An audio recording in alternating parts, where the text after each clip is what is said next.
I hate these family gatherings. It's like I'm going to the scaffold every time. But today is my only granddaughter Lila's 13th birthday. Hell of a dozen. When I was her age, I was already working in a sawmill, and all that girl knows to do is stare at her cell phone and whine about new clothes. My cane thuds on the asphalt as I trudge toward my son's house. Rex has chosen a place in the most expensive neighborhood in St. Louis. It's a show-off, of course. The nest must match his successful entrepreneur status. But I know his luxury real estate business is falling apart. 3 times he's come to me for money. 3 times I loaned him money he never paid back. I'm not giving old fool Walter Garth another dime. In my hand I have a package with a present for Lila, an ordinary book. Little Women, by Louisa May Alcott. A classic. At her age, it's good to read something good, not just your what's-his-name, TikToks. I know it won't impress her or my son and daughter-in-law, but I don't care. 80 is the age when you can stop pretending. I finally reached the right house. It's a 2-story Victorian. Rex always loved anything pompous. I press the bell, hear the melodic trill inside. The door is opened by Consuelo, Rex's wife, a Latina with sharp eyes and a cold smile. She married my son 20 years ago, when he was still promising and had a decent bank account. "Ah, Walter," she said, her voice sounding as if she'd found a dead rat on the doorstep. "Come in, everyone's here." I walk past her without even trying to exchange pleasantries. We both know it's a waste of time. The spacious living room is indeed full of people, Lila's friends, their parents, some of Rex's co-workers. Brightly colored balloons, garlands, a festive table laden with hors d'oeuvres. It smells like roasted meat and something sweet. Lila sits in the center of the couch, surrounded by her peers. They're all staring at their phones. Greatest generation ever. I waddle across the room, leaning on my cane. No one's in any hurry to offer me a chair.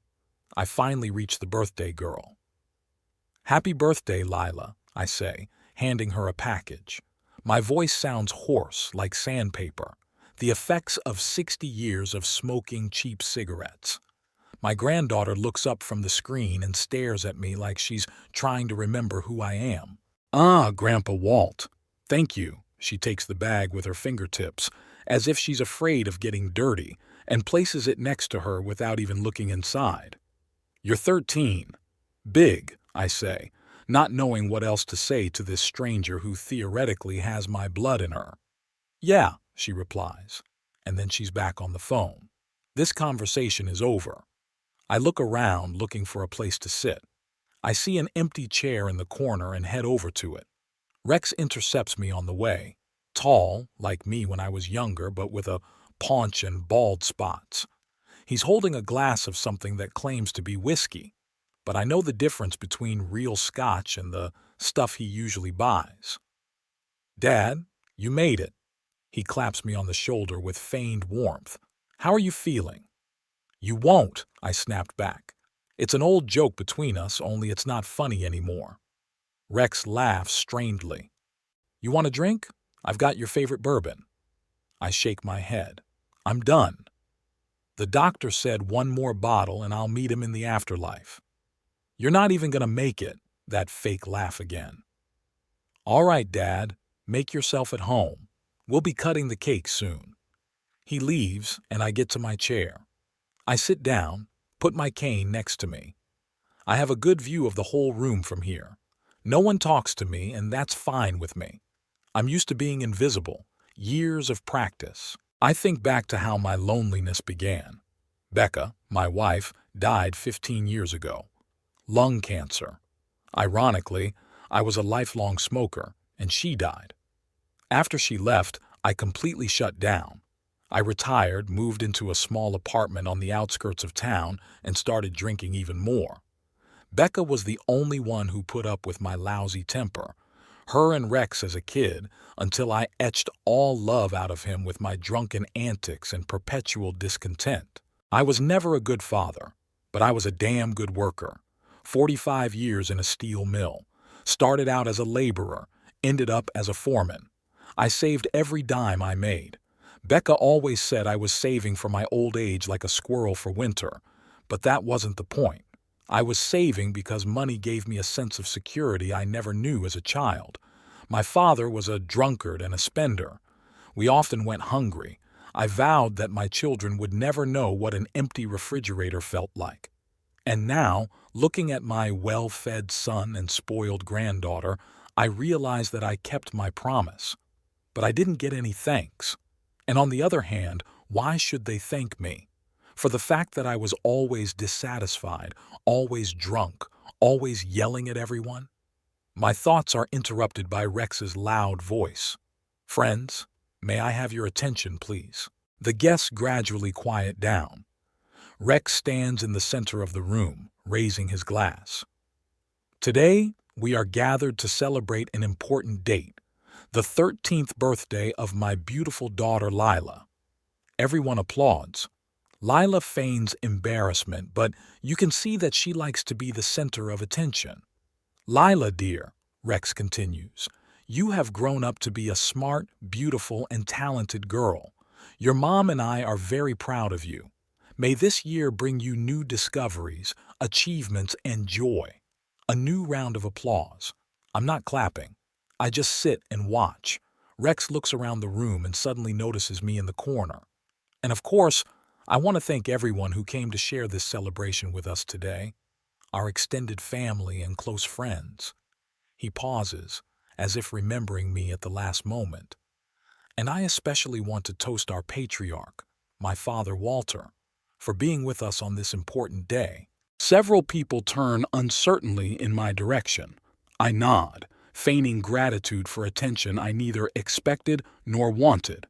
After the toasts, the usual hustle and bustle begins: cake cutting, gift giving, music. I sit in my corner, silently watching this comedy. Lila gets a bunch of expensive gifts: a new phone from her parents, a tablet from some friends, designer clothes. She never bothers to open my book. An hour passes and I feel tired. The noise, the stuffiness, the strangers, it's all wearing me out. I decide to go out to the backyard for some fresh air. I get up from my chair, grab my cane, and leave the living room unnoticed. Rex's backyard is a small manicured garden with a patio. The evening air feels pleasantly cool on my face. I sit down on a bench under an old oak tree and pull out a pack of cigarettes. I know I shouldn't, but fuck it. At my age, there's nothing left to lose. I light up, feeling the bitter smoke fill my lungs. It's the only pleasure I have left. After a while, I hear voices. Someone's out on the patio. I turn my head and see Rex and Consuelo. They're standing by the barbecue, not noticing me in the shade of a tree. "Did you see what he gave her?" Consuelo's voice is full of contempt. "A book. An old book. He's got millions in his bank accounts, and he gives a 13-year-old girl a shabby little book." "You know Daddy," Rex sighed. "He's always been a cheapskate." "I don't know why you invited him at all," Consuelo continued. "He just spoils the atmosphere with his sour look." I freeze, trying not to make my presence known. Part of me wants to get up and leave. The other part wants to hear the truth all the way through. "What was I supposed to do?" Rex answers. "Not invite my father to my granddaughter's birthday party? People wouldn't have understood. Who cares what people think? He's been a lousy father all his life, a drunk and a tyrant, and now he's sitting on his millions waiting for us to jump in front of him. You know the money will be ours in the end," Rex says quietly. "Be patient a little longer. He won't last forever." "Sometimes I think he'll outlive us all," Consuelo laughs. But there's no fun in her laugh. "You know what Lila told me? That she was afraid of her great-grandfather, that he smells like death." "Children are sensitive to these things," Rex replies. "But don't worry, this is the last time I'm inviting him over. Honestly, I'm sick of pretending we're one happy family. We only invited the old man out of pity so he wouldn't die alone in his kennel. And he didn't even say thank you." Those words hit me harder than any physical blow. Out of pity. I sit, stunned, unable to move. Something inside breaks the last thread that connected me to these people, to the illusion of family. "Let's go inside," Consuelo says. "Lila will be opening the rest of the presents soon." They leave and I'm left sitting in the dark. The cigarette burns down to the filter, burning my fingers, but I feel no pain, only emptiness, and a strange relief, as if I've finally seen the truth I've always known but refused to acknowledge. I rise slowly, leaning on my cane. I walk around the house, not wanting to see anyone else. I go out the side gate and head for the bus stop. I don't tell anyone I'm leaving. Why should I? The old man was invited out of pity. Well, let them pity each other now. The bus is almost empty. I sit at the window and watch the streets of St. Louis go by. The city I've lived in all my life but never truly belonged to, nor to my own family. Once I get to my house, I struggle to climb the stairs. The elevator in my apartment building is perpetually broken. I open the apartment door and walk into the darkness. I don't turn on the lights. I just stand in the hallway, feeling the emptiness around me, not just the apartment but my whole life. Out of pity. Those words echo in my head. I always knew I wasn't loved, but I thought I was at least respected or feared. But pity. That's the worst. I go to the kitchen and pour myself a glass of water. My hand trembles, spilling the drops onto the table. For the first time in a long time, I want to drink myself into oblivion. But I hold back. Alcohol has already ruined enough in my life. It won't help now either. I sit down at the kitchen table and look out the window at the night city. The lights of the houses, the sparse cars on the street, people coming home to their families, real families. And I sit alone, old and unwanted, a bargaining chip, tolerated only for money, out of pity. And the sad thing is, I'm responsible for this. I've created this situation through years of neglect, anger, and coldness. That night I can't sleep for a long time. I lie in the dark, staring at the ceiling, and think about the fact that something needs to change. I can't end my life like this, alone and bitter. And for the first time in years, I'm making a decision that probably won't fix anything, but will at least give me a sense that I have the last word. Tomorrow I will go to the notary and change my will. The morning greeted me with a headache and silence. The empty apartment rang silent, as if mocking my loneliness. Outside the window, the gray St. Louis sky promised rain, typical weather for my mood. I struggled to get out of bed. 80 years old is no joke. Every morning begins with an inventory of aches and pains. My back is aching, my knees are crunching, my heart is pounding unevenly, but I'm still here, much to the disappointment of some. I waddle to the kitchen, put the kettle on. My apartment is 3 small rooms in an old house on the outskirts of town.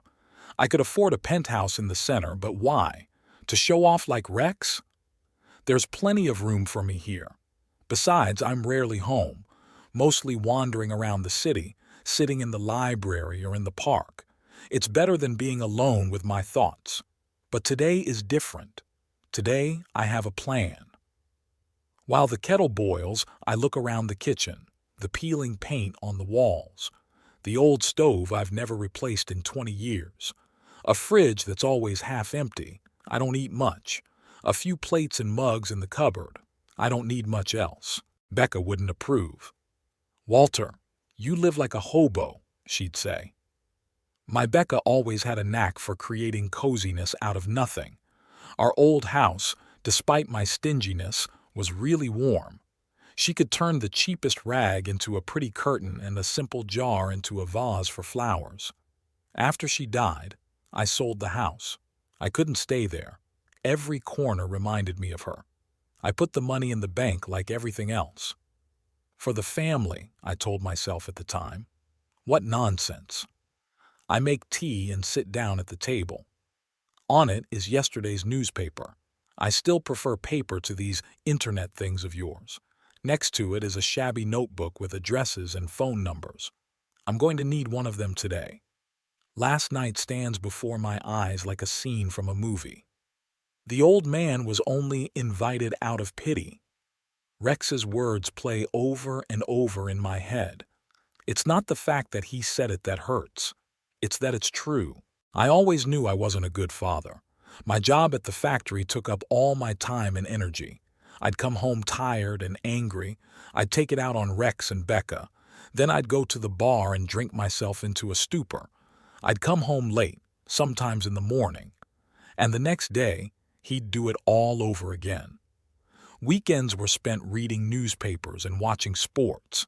I remember Rex asking me to play baseball with him, and I'd say, "Not now, son, I'm tired." Money was my priority. Every dime I put away, saving for everything.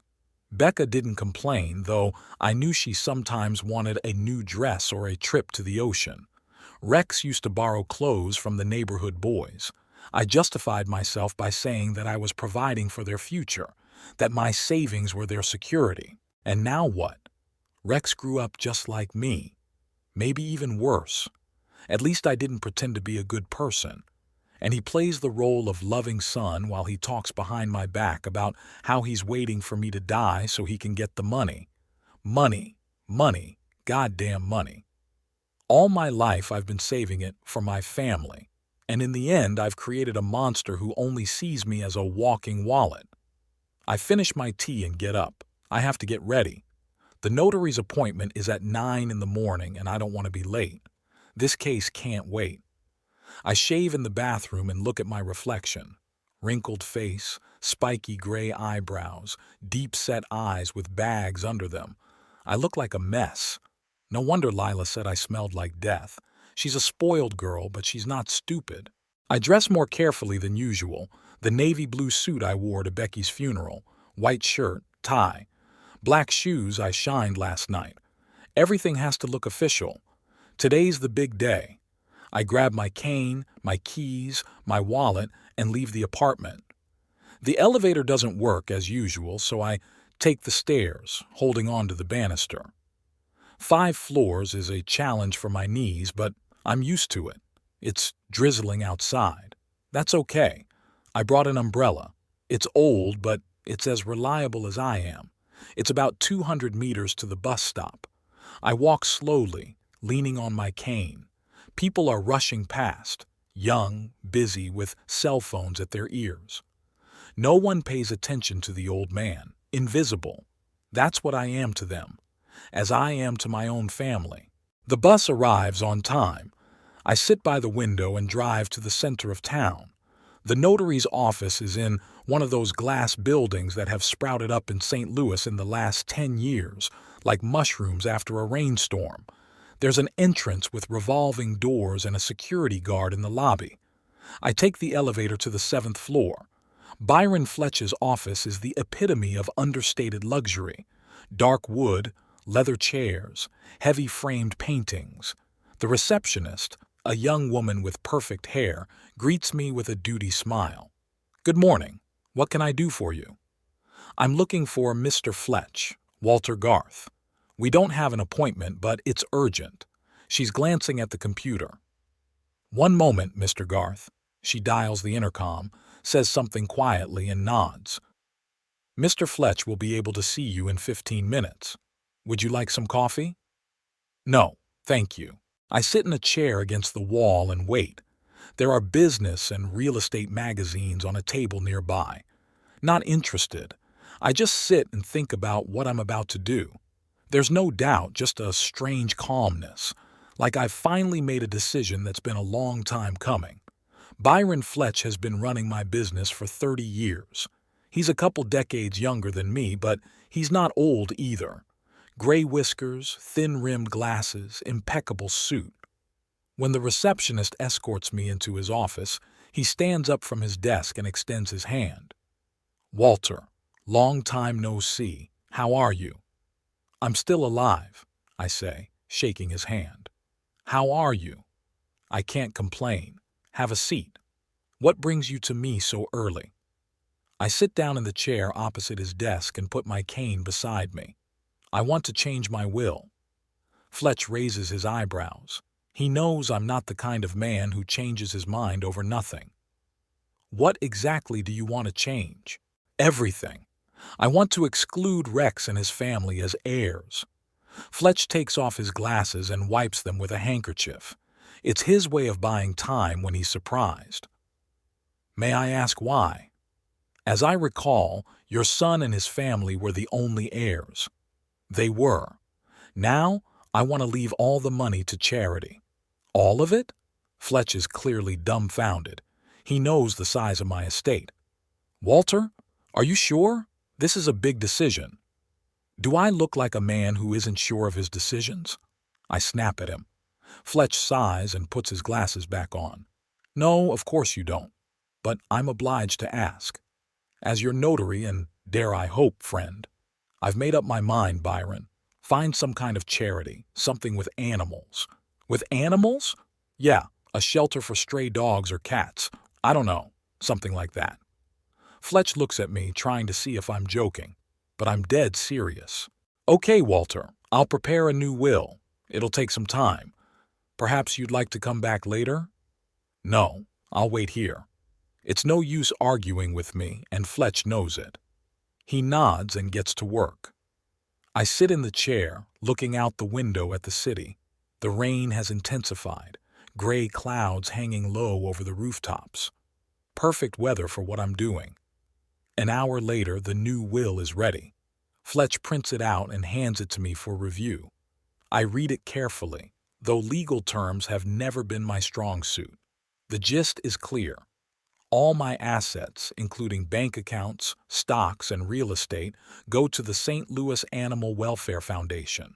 Not Rex, Consuelo, or Lila gets a dime. Is this what you wanted?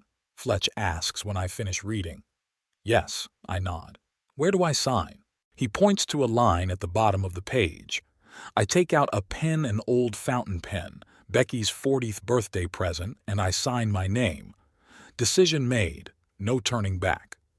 I'll call witnesses to sign, Fletch says. Wait a minute. He goes out and returns with 2 members of his staff. They sign the will as witnesses, without reading it. Their job is to confirm that I was of sound mind and signed the document voluntarily. When will Rex find out about the change? I ask as the witnesses leave. That's up to you, Fletch replies. I don't have to inform him while you're alive. But if you want him to find out, I say. No, I interrupt. Let it be a surprise. Although, I think for a moment. If he asks you about the will, you can tell him I changed it.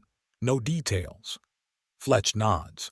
Whatever you say, Walter. Anything else? No, that's all. Thank you, Byron. Always at your service. He walks me to the door. Take care of yourself, Walter, and if you change your mind. I won't. I cut him off and walk out of the office. As I leave the building, I feel strangely light. It's as if the stone I've been carrying on my heart for years has suddenly disappeared. I know I did the right thing. Money didn't make me or my family happy, so let it do someone some good. It's almost stopped raining, but the streets are wet and slippery. I walk carefully, leaning on my cane. I decide not to go home right away, but to go to the little cafe on the corner. I want to celebrate my decision with a good cup of coffee and maybe a piece of cake. I rarely allow myself such excesses, but today is a special day. The cafe is almost empty at this hour. A young waitress with a nose piercing brings out a menu. I order a double espresso and a slice of apple pie. When the order is brought, I happily proceed to eat. The pie is delicious, sweet and cinnamony, just the way Becca liked it. What would she say about what I did today? I think as I sip my coffee. She'd probably laugh and call me a mean old man. Then she'd add that she was secretly proud of me. Becca always saw the best in me, even when I couldn't see it myself. After the cafe, I decide to take a walk in the park. The rain has stopped completely and the sun is even peeking out. In the park, moms are walking with their kids, retirees are feeding pigeons, and young people are rollerblading. It's an ordinary day in St. Louis. I sit on a bench and observe this life passing me by. Suddenly I feel a slight dizziness, an unpleasant sensation, as if the ground is slipping away from under my feet. I close my eyes, take a deep breath. It goes away. It's probably just tiredness from the morning's chores. I'm not used to this kind of activity. After sitting for a while, I decide it's time to go home. Taking the bus to my neighborhood, I slowly walk towards home. Fatigue piles up with every step. My legs feel like lead and my breathing is labored. Old age is no fun, I think, as I climb the stairs. In the apartment, the first thing I do is go to the bathroom to wash my face with cold water. The mirror reflects my pale face. I don't look good. I should lie down. In the bedroom, I take off my suit, hang it in the closet, and put on an old t-shirt and sweatpants. I lie down on the bed, close my eyes. The dizziness returns, joined by nausea. Maybe the pie wasn't fresh, I think. No, I don't think so. More likely just overexcited. The last 24 hours have been rich in emotion. After lying down for a while, I feel better. I get up and go to the kitchen to get a drink of water. I pour a glass from the tap and drink greedily. The water is refreshing, but the weakness doesn't go away. I decide it would be best to sleep. I go back to the bedroom and lie down again. Sleep doesn't come. I lie with my eyes open, staring at the ceiling, thinking about what's happened in the last 24 hours, about Rex's words, about the new will, about what comes next. Strangely, I feel no anger, no resentment, not even the satisfaction of revenge, just fatigue and a kind of detached calm. Maybe I really was a bad father. Maybe Rex has a right to despise me, but I always did what I thought was right. I worked my ass off to make sure he had a better life than I had, so that he would never know hunger or fear of tomorrow. And as a result, my son grew up to be as cold and calculating as I was. The apple of the tree, as they say. I wish I could be angry with him, but I can't. I see myself in him and realize that I made him that way.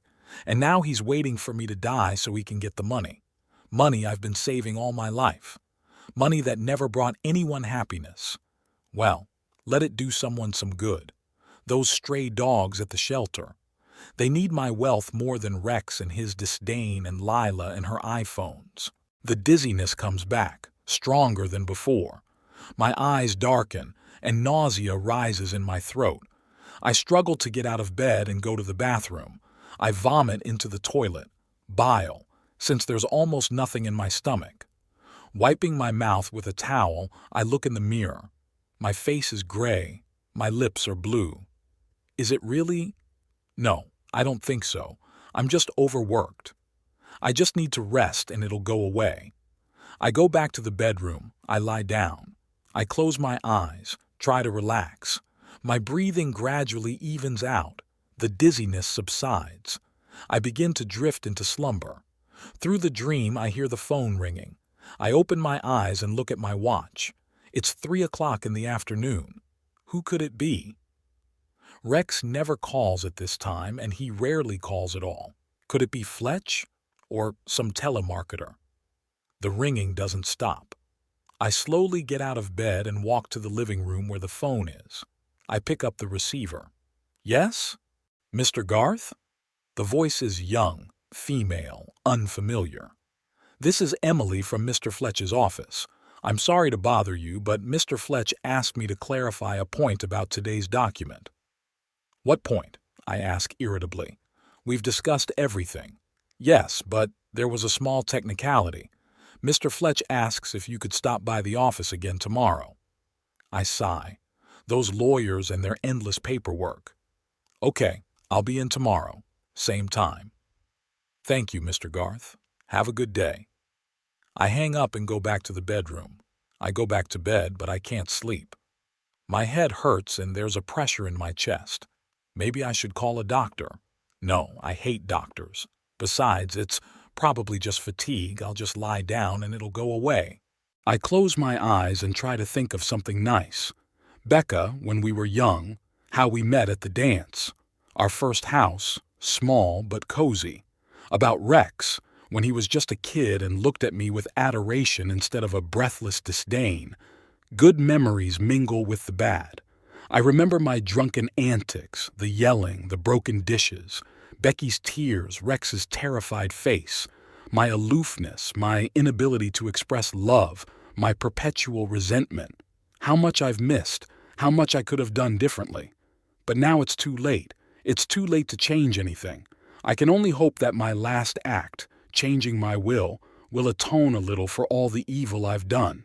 I feel myself falling asleep again. This time I let myself fall into it completely. Maybe when I wake up, I'll feel better. I wake up thirsty. My throat is dry, like I've been wandering in the desert for a week. The room is dark. It's night outside the window. I don't remember how long I slept. The clock on the nightstand reads 2 hours and 10 minutes. Shit, I've been asleep for almost 12 hours. I try to get up and I'm immediately hit with a wave of dizziness. The room floats in front of me like I'm on a ship in a storm. I cling to the edge of the bed, waiting for it to pass. It doesn't.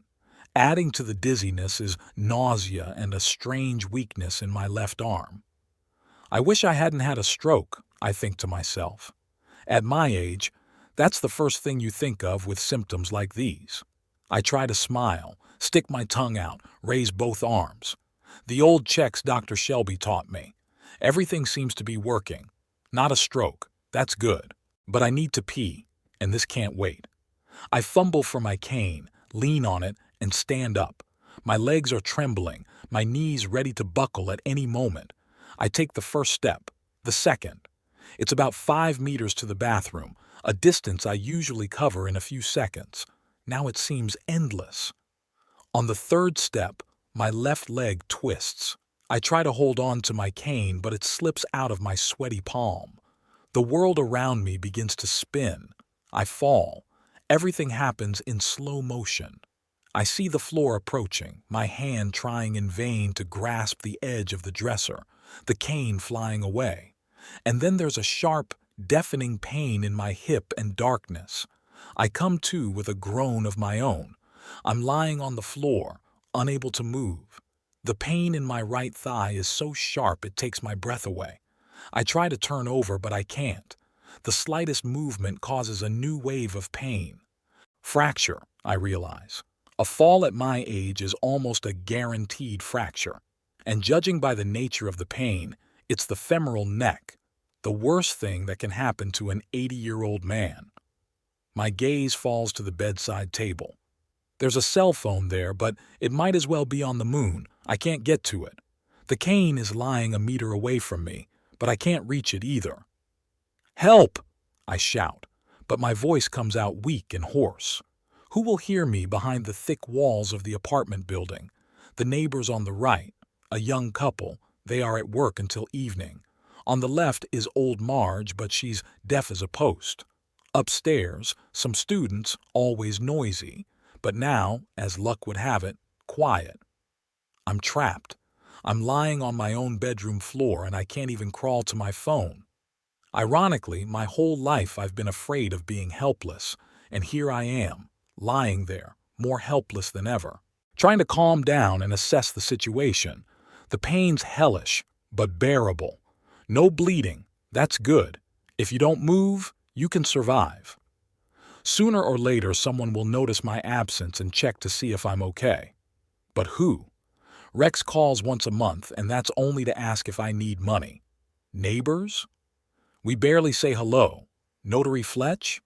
He's expecting me tomorrow, but if I don't show up, he'll just assume I changed my mind.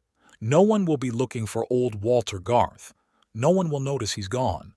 The thought evokes not fear, but a strange calmness. Maybe this is the way it's supposed to be. Maybe this is my end, lying on the bedroom floor until death comes. It's not a bad option. At least I'll die at home instead of in a hospital, tied to the bed with tubes and wires. But some part of me, the stubborn, clinging to life, doesn't want to give up. That part makes me scream again, louder now. "Help! Somebody!" My voice trails off and my throat throbs. I cough, and each cough is echoed by a new wave of pain in my hip. I shut up, trying to regain my breath. Time drags on endlessly. It's getting lighter outside the window. It's morning. I've been lying on the floor for hours. My thirst is becoming unbearable, and the pain in my hip is joined by the ache in my whole body from lying on the hard floor for so long. And then I hear the sound of someone knocking on the apartment door, a faint, distant knock. "I'm here!" I shout with all my might. "Help!" The knocking comes again, louder. Then I hear a muffled voice. "Mr. Garth? Are you there? It's Marge Peterson." Old Marge, a deaf but kind-hearted neighbor who sometimes brings me homemade cookies.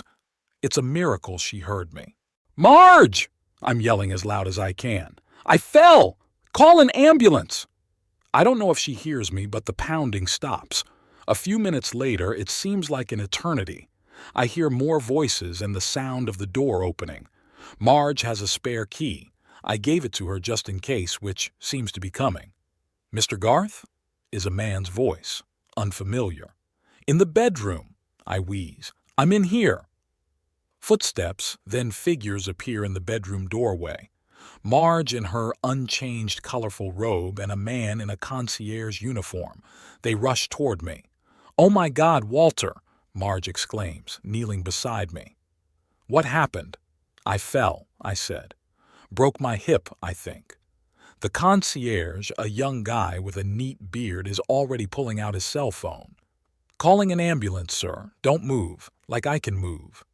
Marge takes my hand, her wrinkled face contorted with worry. "How long have you been lying like that?" "Since last night," I answer. "Water. Can I have some water?" She nods and hurries to the kitchen while the concierge talks to the ambulance dispatcher. She returns with a cup of water, gently lifts my head and gives me a drink. Water seems like the most delightful drink in the world. "The ambulance is on its way," the concierge says, putting the phone away.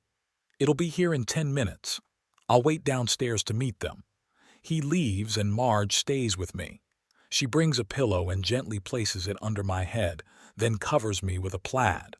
All the while she speaks in a soothing tone as if to a child. "It's going to be all right, Walter. The doctors are coming and they'll help you. I'm so sorry I didn't come sooner. I heard some noise in the night, but I thought it was the students upstairs." I'm trying to smile, but it's a grimace. "Thank you, Marge. You saved me."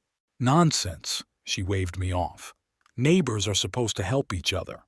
I knew something was wrong when I didn't hear you come out in the morning. You go to the bakery every day at 7 a.m. for fresh bread. I'm surprised she noticed that. That anyone notices my habits at all. It's strangely touching." Finally, I hear the ambulance siren, then heavy footsteps on the stairs. 2 paramedics enter the room with a stretcher. They quickly assess the situation, ask me questions about my well-being, and carefully examine my leg. "It looks like a fractured femoral neck," says one of them, a tall black man with kind eyes. "We're going to put you on a stretcher and take you to the hospital. It's going to hurt, but we'll try to be careful." I nod. The paramedics are coherent and professional, but still, when they lift me up, the pain is unbearable. I grit my teeth to keep from screaming. "I'll go with you," Marge says to the paramedics. "You don't have to," I object. "I'll be fine." "Nonsense," she says again. "I'm already dressed and ready. Someone has to be with you." I don't argue. Maybe it's better to have someone I know with me. The paramedics carry me out of the apartment down the stairs, carefully, but each step is punctuated by a new wave of pain. Finally, we're in the ambulance. Marge sits next to me, holding my hand while the paramedic sets up the IV. "Painkillers," he explains. "It'll get better soon." And indeed, after a few minutes, the pain begins to recede. Not completely gone, but dull, distant. My thoughts become clearer. "What hospital am I going to?" I ask the paramedic. "Oh, Memorial," he replies. "They have the best trauma unit in the city. Memorial Hospital. That's where Becca died. Weird coincidence. Or fate. The drive seems endless, but it's really no more than 15 minutes. Finally, the car stops, the doors open. They roll me out, carry me through the emergency room, take me somewhere. Bright lights on the ceiling flicker above my head. I hear voices giving commands, see masked faces leaning over me. "Mr. Garth, we'll take X-rays to determine the nature of the fracture," the nurse says. "Just bear with me for a moment." They move me to the cold table of the X-ray machine. The pain is getting worse again, despite the medication. I clench my fists, digging my nails into my palms, the flashes, the clicks of the machine. Then I'm wheeled back to the exam room. Marge is waiting in the hallway. Her face breaks into a relieved smile when she sees me. "How are you, Walter?" "So far," I say my usual line, and she laughs. "What a stubborn old man. Even with a fracture, he's joking." The doctor shows up half an hour later, a young woman with tired eyes and a determined chin. She holds up the scans and her face doesn't bode well. "Mr. Garth, I'm Dr. Wong," she introduces herself. "You have a femoral neck fracture, as we suspected. It's pretty bad." "How bad?" I ask, even though I already know the answer. "You'll need surgery," she says bluntly. "We have to put in metal pins to fix the bone. Without surgery, you won't be able to walk." I nod. That's what I was afraid of. "What are the risks?" Dr. Wong looks at me appraisingly, as if deciding how frank to be. "There are risks involved in any surgery at your age," she says finally. "Anesthesia, possible complications. But without surgery, the risks are even higher. Bed sores, pneumonia, blood clots from prolonged bed rest. And recovery. How long?" "It depends on many factors." She pauses.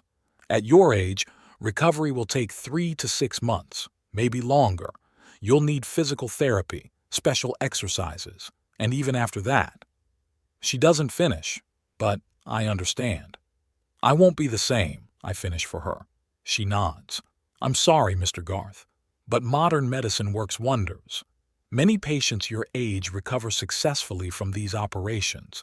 She says it confidently, but I can see in her eyes that the odds aren't that great. I could have fooled myself into believing in a miraculous cure, but in 80 years I've learned to face the truth. "When's the surgery?" "We have to do a pre-operative examination first," Dr. Wong replied. "Check his heart, lungs, general condition. If everything is fine, we'll operate on you tomorrow or the day after tomorrow." "What if I don't want the surgery?" Dr. Wong frowns. "I wouldn't recommend it. Without surgery, you're doomed to bed rest. That's," she pauses again, "drastically reduces your quality of life and prognosis. In other words, I'm gonna die. Slowly, from complications. Not a pleasant prospect." "I'll think about it," I say. "Of course, the decision is yours," she nods. "But I strongly recommend surgery. And now we're going to move you to your room. You need to rest." She leaves, and they take me to a room, small but clean, with 2 beds. The second one is empty. They move me to the bed. The nurse checks my IV, takes my blood pressure and temperature. "It's okay, Mr. Garth," she says. "If you need help, press this button." She points to the red call button by the bed. I nod. The nurse leaves, and we are left alone with Marge. "I have to go, Walter," she says in an apologetic tone. "My cat hasn't eaten since this morning, and I need to take my medicine. But I'll be back tonight, okay?" "No need, Marge," I say. "You've already done more than anyone. Thank you." "Nonsense," she says for the 3rd time. "We old people have to stick together. Who else is going to take care of us?" She's right, of course. I squeeze her hand. "Thank you, Marge. You're a true friend." She smiles, her eyes moist. "Feel better, Walter. I'll bring you some homemade cookies when I get back." After she leaves, I'm alone. I lie staring at the ceiling, thinking about what happened, about my life, about the decisions that brought me here, about what comes next: surgery, metal pins in my hip, months of recovery. And even after that, the limp, the pain, the limited mobility, the end of the independence I cherished, or refusing surgery, bed rest, bed sores, pneumonia, blood clots, slowly fading away in a hospital room or nursing home, a choice between bad and worse. Here it is, the old age I've been dreading. A nurse walks up to my bedside, a different nurse from the one before, young, with short-cropped red hair and freckles on her nose. "Mr. Garth, we need to notify your family of your condition," she says. "Is there someone we can call?" I hesitate a moment. "Rex, my only son, the one who's waiting for me to die so he can receive an inheritance that now won't exist." "Yes," I say finally. "My son, Rex Garth." I dictate a number to her and she writes it down on the clipboard. "We'll update him on your condition and upcoming surgery," she says. "If he asks, tell him I'm fine," I add. "There's no need to bother him." The nurse looks at me with slight surprise but nods. "Whatever you say, Mr. Garth." She leaves and I'm alone again. I wonder if Rex will come, or will he just send a bouquet with a "get well dad" note? Or maybe he won't even do that because he knows I changed my will. Fletch probably already told him. Strangely, it doesn't make me sad. All I feel is tiredness and a kind of detached calm. Maybe it's the medication. Or maybe I've finally accepted the inevitable. I'm old, lonely, and can no longer take care of myself. The independence I cherished so much was an illusion. A person cannot be truly independent. Sooner or later, all of us will need help, whether it's from family, friends, or just strangers doing their jobs like these doctors and nurses. I've saved money all my life, thinking it would provide me with freedom and security. But here I am lying with a broken hip, and all my millions can't get me back on my feet, can't make me young and healthy again, can't make my son love me. Well, at least they'll do some good for the stray dogs. The thought makes me smile.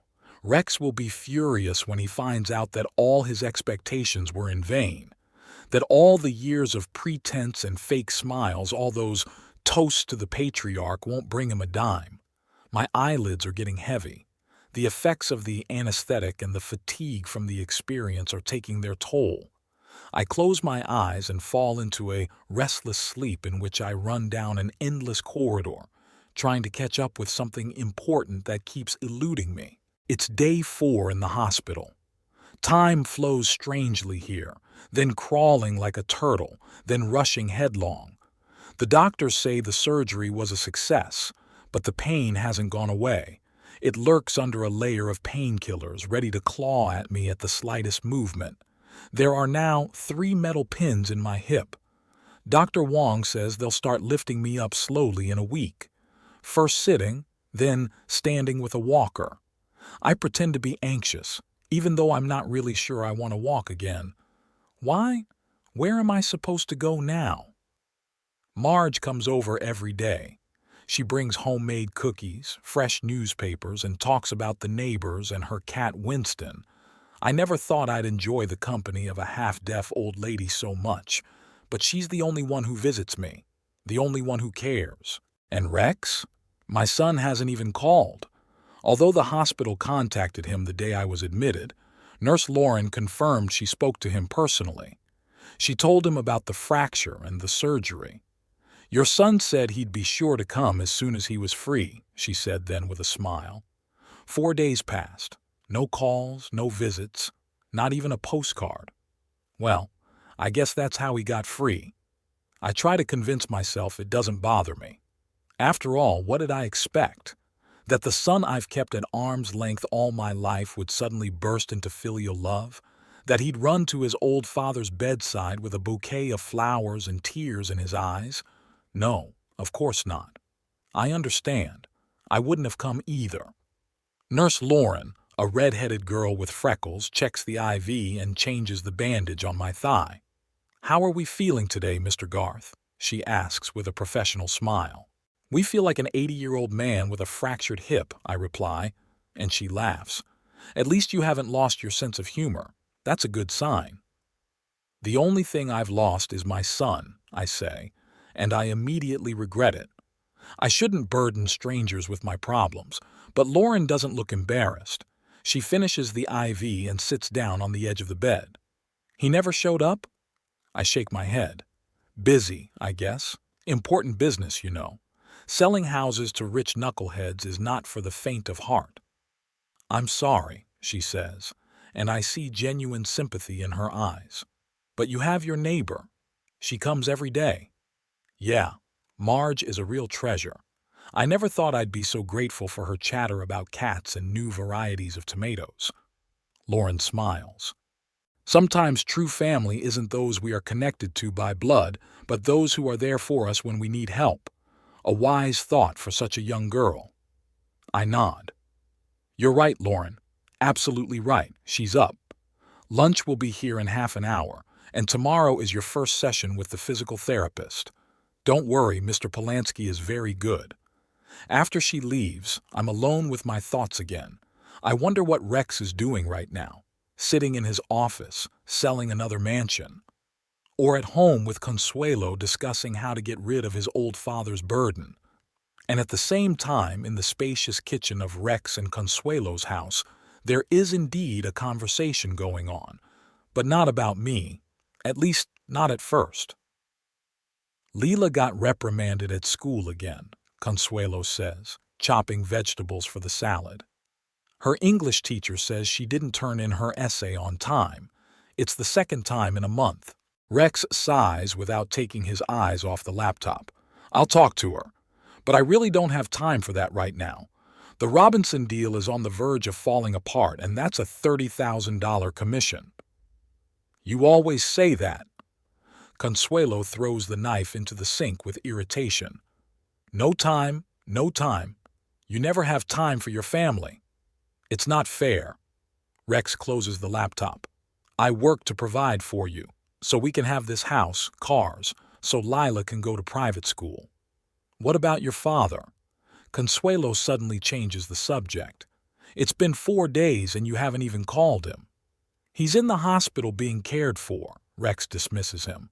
What can I do? Hold his hand, sing lullabies. He'd send me away.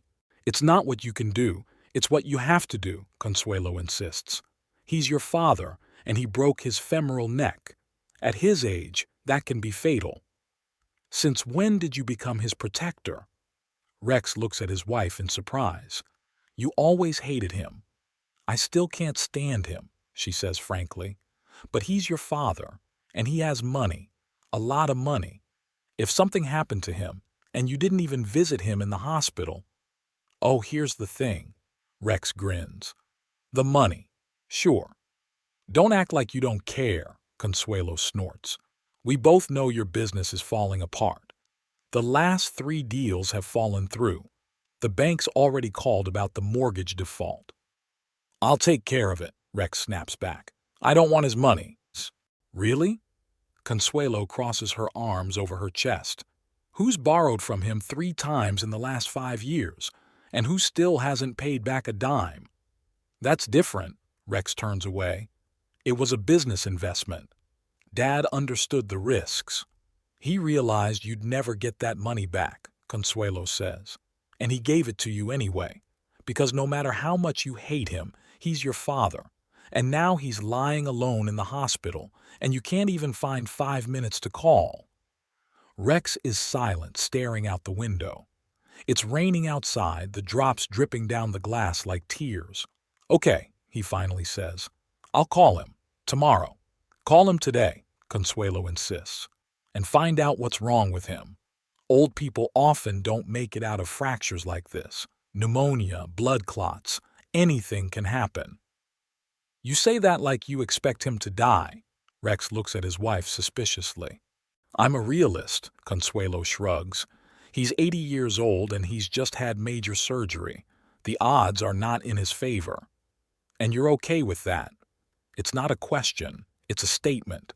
I'm fine if his money goes to us and not to the state or some distant relatives we don't even know about, Consuelo answers honestly. Stop playing the saint, Rex. We both know you're looking forward to his inheritance as much as I am. Rex is silent again, because she's right and he knows it. He's never really loved his father. Too many hurts, too many disappointments. But money could fix so much in his life. save the business, pay off his debts, secure Lila's future. Okay, he finally says. I'll call him now, and I'll go to the hospital tomorrow, see how he's doing. And see if he's changed his will, Consuelo adds with a wry smile. I'm not going to ask him about his will. Rex is indignant. It's indecent. Of course not, she agrees. But you could call Fletch. He's your family notary, right? See if there are any changes we should know about. Fletch won't tell me anything. Rex shakes his head. Professional ethics and all that. Try, Consuelo insists. The worst that can happen is that he'll refuse to talk. But if your father has changed anything, Fletch will probably drop a hint. Rex sighs. He hates it when his wife is right, and she's right too often. Okay, he gives up. I'll call Fletch too. He picks up the phone and dials the notary's number. After a few rings, he hears a familiar voice, Byron Fletch speaking. Byron, this is Rex Garth, he says, trying to sound casual. How are you? Rex, the notary's voice was slightly surprised. To what do I owe the honor? I'm just calling to see how you're doing, Rex says with a carefree air. It's been a long time. Indeed, Fletch replies dryly. But I doubt that's the only reason you called. Rex gives up. Fletch knows him too well. Actually, I wanted to ask about my father. Did you hear what happened to him? Yes, I'm aware of it, the notary replies. It's an unfortunate situation. I hope he's on the mend. The doctors say the operation was a success, says Rex. But at his age, any operation is a risk. Absolutely, agrees Fletch. I hope you visit him? Of course, Rex lies. I'm just about to go. But before I do, I wanted to know... He pauses, searching for words. Are there any changes I should know about? Changes? Fletch asked in an innocent tone. What kind of changes? Well, you know, Rex begins nervously. Something important. Legal. Are you asking if your father changed his will? Asks Fletch bluntly. Rex hesitates. Yes, that's exactly what I'm asking. There is a long pause. Then Fletch answers. Your father came to see me last week, the day before he went into the hospital. Rex gets a chill inside. I? And he did make changes to the will, the notary informs him in a neutral tone. What changes? Rex feels his heart start to pound. You know I can't reveal details, Fletch says. Professional ethics won't allow it. But can you tell me if these changes affect me and my family? Rex insists. I can only say that the changes are significant, Fletch replies after a pause. And you should talk to your father if you want to know more. Significant, Rex repeats. That means... It means what I said, the notary interrupts him. I have to go, Rex.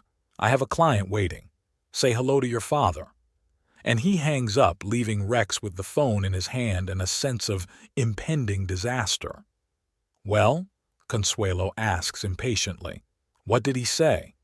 Dad changed his will, Rex says slowly. The day before he went into the hospital. Changed it? Consuelo turns pale. In what way?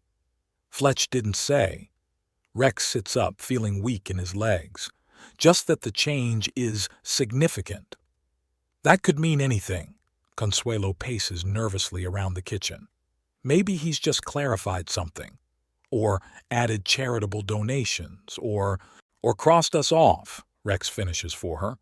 After what he heard at Lila's birthday party, it's entirely possible. Do you think he's that offended? Consuelo stops. Because of some random phrase. You don't know my father, Rex shakes his head. He can be very vindictive and very determined when it comes to principles. What are we going to do? Consuelo sits down across from her husband, her face showing real panic. Call him, now, Rex says firmly, pulling out his cell phone. And go to the hospital, today. Wait, Consuelo grabs his arm. We have to be careful. If he did change the will, we can't let him know we know. We have to be subtle. Subtle, Rex repeats. And how do you suggest we do that? Pretend we were worried, she says. That we just found out he was in the hospital, that the hospital somehow didn't contact us before. He won't believe it, Rex objects. He's not an idiot. Then we'll say you were on a business trip, Consuelo continues, somewhere in the middle of nowhere where there was no communication. I was with Lila at summer camp. We just got back and we got a call.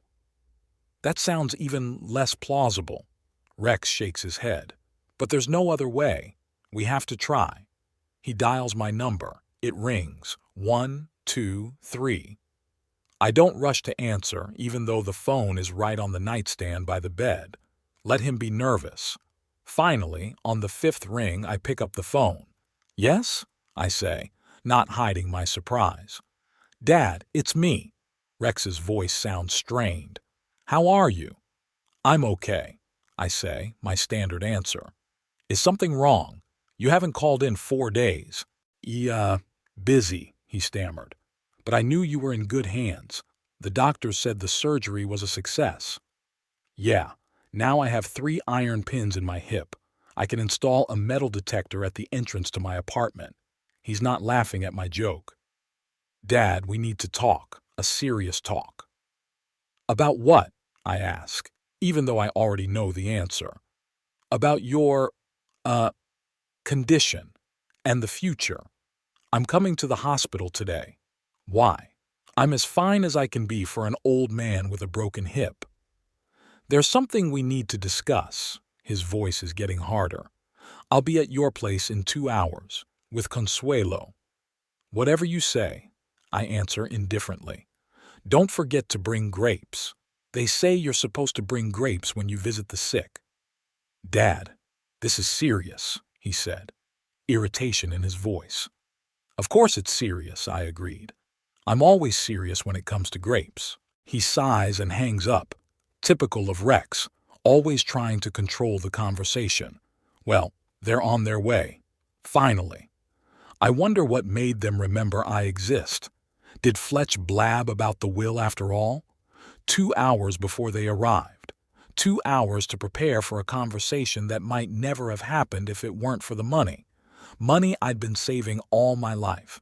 Money that has never brought anyone happiness. I wonder what they'll say when they find out the truth. That my entire fortune is going to stray dogs instead of them? That all those years of pretending were for nothing? Well, we'll know soon enough. Soon enough. I press the nurse call button. Lauren shows up a minute later. Is something wrong, Mr. Garth? I have guests coming, I say. My son and his wife. Can I ask you a favor? Sure, she nods. What do you need? Help me clean up a little, I ask. And, if they ask about my condition, don't tell them I'm on the mend. Let them think it's more serious than it really is. Lauren looks at me in surprise. Why? A little experiment, I answer with a wry smile. I want to see if their concern is genuine. She hesitates, but then nods. Okay, Mr. Garth. I'm not going to lie, but I may be not too optimistic in my assessment. That's all I ask, I say gratefully. Lauren helps me wash, shaves, and changes my hospital shirt into a clean one. She brings me a comb so I can fix my hair. Little things, but they're important. I want to meet my loving relatives looking dignified.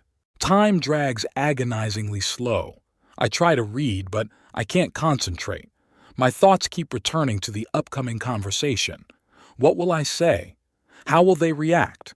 Part of me wants to take out on them all the bitterness and resentment I've accumulated over the years. Another part of me is just tired and wants it to be over soon. Finally, I hear footsteps in the hallway. Familiar footsteps, the heavy footsteps of Rex and the light tapping of Consuelo's heels. There they are. It's time for the final act of this family drama. They enter the room as if they were attending a funeral.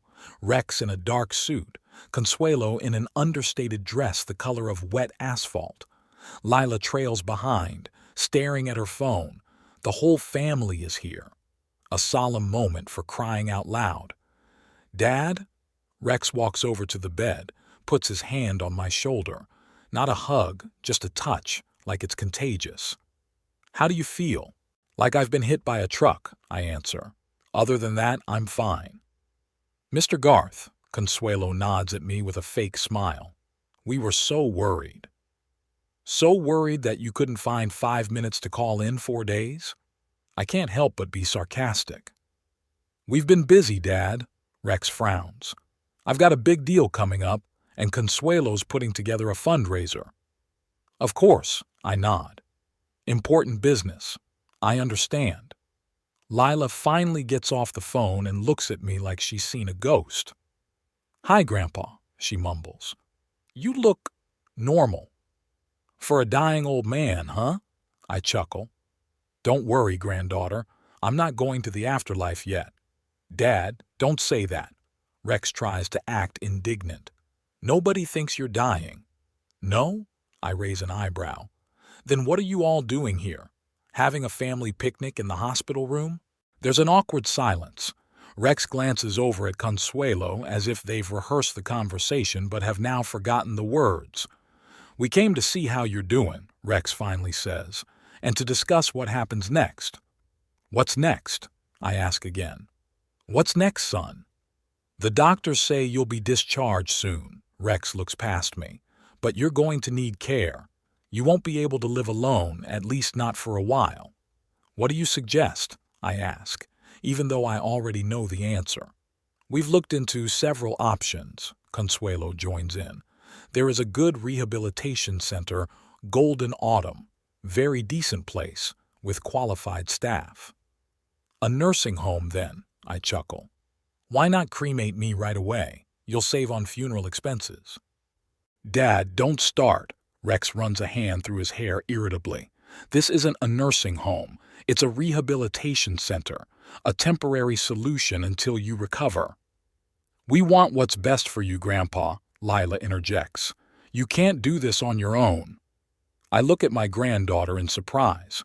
There's something like genuine concern in her voice, for the first time in a while. And how much does this wonderful center cost? I ask, shifting my gaze to Rex. It doesn't matter. He waves me off. You have insurance and we'll help. You'll help, I repeat. That's nice of you. What if I don't want to go to this center? What if I want to go home? Alone? Consuelo doesn't hide her skepticism. It's impossible. You need constant care. We could hire a nurse, I suggest. A good nurse is expensive, Rex says. $5,000 a month at least. I can afford it, I say. Unlike some people, I can save money, not just spend it. There's another awkward silence. Rex and Consuelo look at each other. I can see how nervous they are. Something's not right. They clearly didn't just come to discuss my future living arrangements. What else? I ask them directly. Spit it out. Rex sighs. Dad, we got a call from Fletch. He said you changed your will. Here it is. I've been waiting for this. So? What do you mean, so what? Consuelo can't take it. You changed your will before you went into the hospital and you didn't even bother to tell us? Should I have? I ask calmly. It's my money. I can use it however I want. But we're your family, she exclaims. The only family. Family?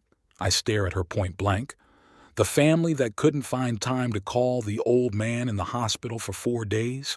The family that invites me to birthday parties out of pity so I don't die alone? A family like that? They freeze. Rex goes pale. Did you hear that? He squeezes out.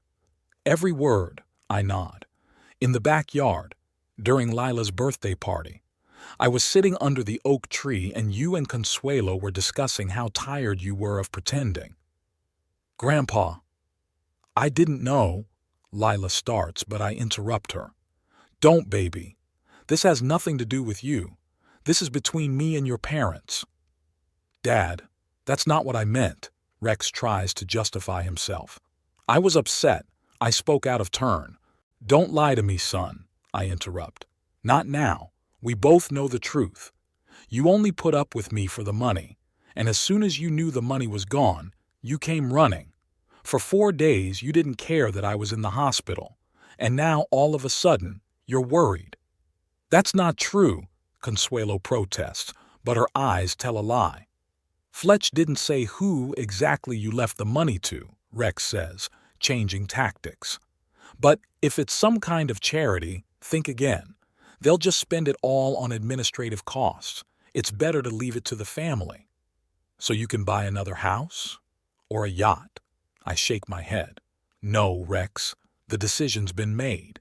You can't do this. Consuelo raises her voice. It's not fair. We've put up with you all these years. Consuelo! Rex looks at his wife warningly, but it's too late. Put up with you? I laugh, though it hurts my thigh. There it is, your true face. Finally, unmasked. Dad. Rex tries to save the day. That's not what Consuelo meant. We love you. You're our family.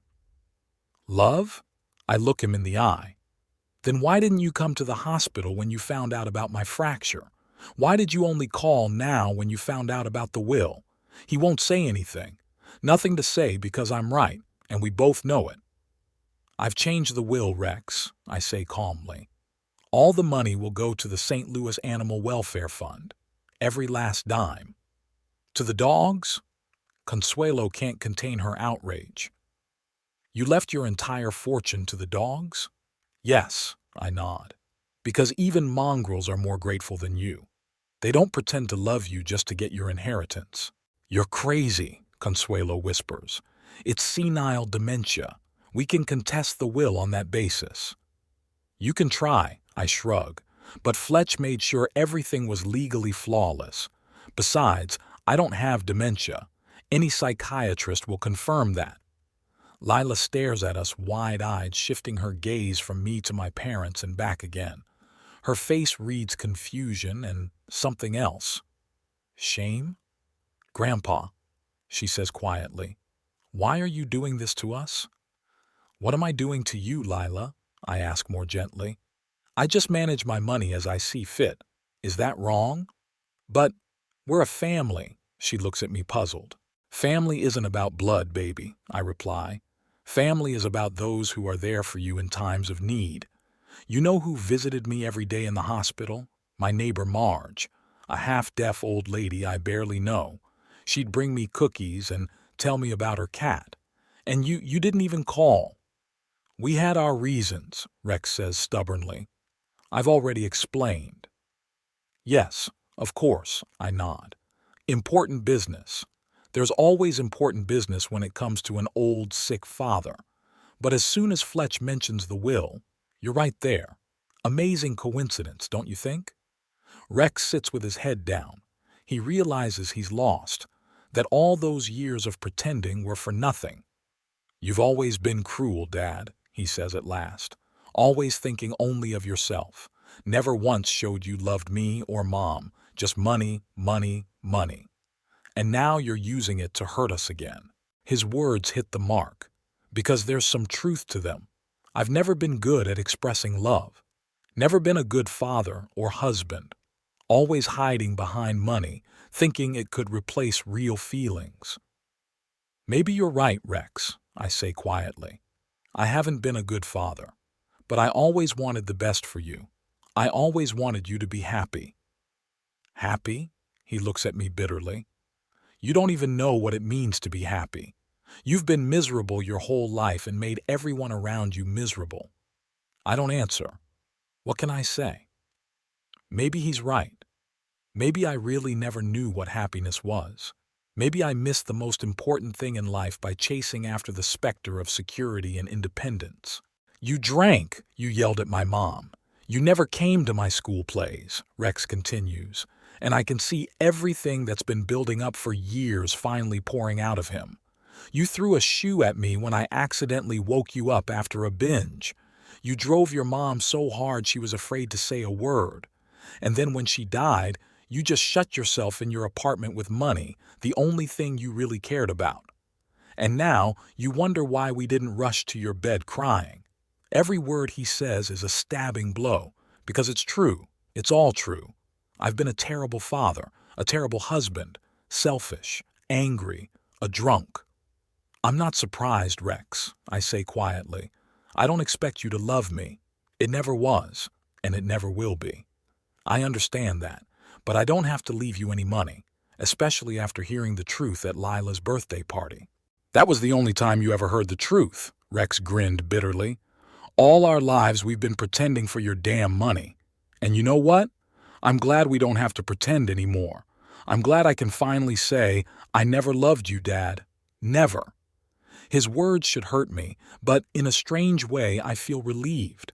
It's like finally ripping the bandage off a festering wound. It hurts, but now it can begin to heal. Thank you for your honesty, son, I say. Better late than never. We should go. Consuelo stands up, adjusting her expensive purse on her shoulder. Come on, Rex, Lila. There's nothing more to do here. Rex rises, his face contorted with anger and resentment. Lila hesitates, looking at me with a strange expression. Go on, baby, I tell her. You don't need to be a part of this. I'm sorry, Grandpa, she whispers and follows her parents. They walk away without looking back. I hear their footsteps receding down the hallway, the door of the ward slamming. They won't be coming back. I know it, and they know it. Strangely, I feel no anger or resentment, just tiredness and a kind of desolation. It's like the end of a long game with no winners, only losers.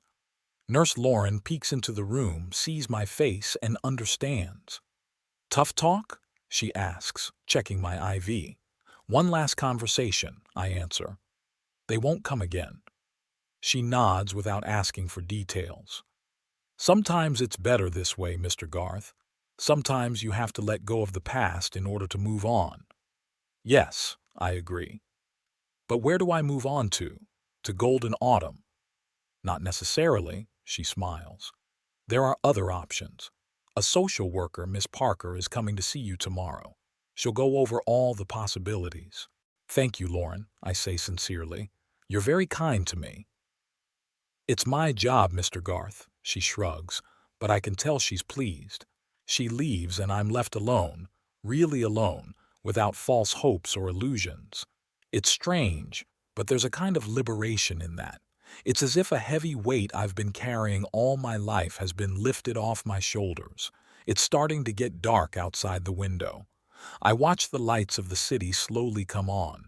People are coming home from work, rushing to their families, real families, where there is warmth and care, not just calculation and pretense. And I lie alone in a hospital room, an old man with a broken hip and shattered illusions. But for the first time in a long time, I feel a strange peace, like something has fallen into place, like I can finally exhale. Maybe Rex is right. Maybe I've never known what happiness is. But maybe it's not too late to find out. Maybe at 80, life is just beginning. It's a ridiculous thought, of course. But why not? Now that all the masks are off, now that I don't have to play the role of head of the household, patriarch, now that I can just be myself, an old, grumpy, but still alive Walter Garth, maybe I can finally find some meaning in this life. I close my eyes and for the first time in a long time, I fall asleep without anxious thoughts. No fear of the future. No regrets about the past. Just falling asleep knowing that tomorrow will be a new day. And whatever it brings, I will face it with my eyes open.